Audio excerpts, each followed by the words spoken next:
भाजपा अल्पसंख्याक आघाडीचे यवतमाळ जिल्हाध्यक्ष आतिकभाई महाराष्ट्रवाले यांचे आगामी सण व उत्सवाकरिता हॉटेल दरबार येथे व्हेज थाली अनलिमिटेड 100 रुपये, चिकन थाली अनलिमिटेड 150 रुपये व मटन थाली अनलिमिटेड 200 रुपये।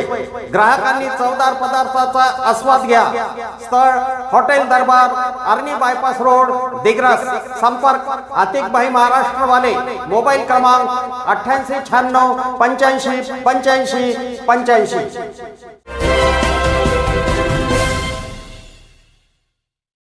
नमस्कार, मी सुरेश चिरडे। आपण पाहतात महाराष्ट्र 24 न्यूज। 3 दिवसातील वन विभागाच्या शोध मोहिमेत बिबटा दिसलाच नाही। गावकरी व शेतकऱ्यांच्या दृष्टीत सुद्धा बिबटा पडला नाही। 3 दिवसाआधी नारायण हगोने यांच्या मांडवा शेत शिवारात बिबटा व त्याची 3 पिल्लं 6 जणांना दिसले असता वन विभागाच्या गेल्या 3 दिवसातील शोध मोहिमेत बिबटा व त्याची पिल्लं दृष्टीस पडले नाही। तसेच कुण्या गावकऱ्यांना व शेतकऱ्यांना बिबटा व त्याची पिल्लं दिसल्याचे सांगितले नाही। आमच्या पुढील बातम्याचे अपडेट पाहण्याकरिता आत्ताच आमच्या चॅनलला सबस्क्राईब करा व बेल आयकॉनवरती क्लिक करा। धन्यवाद।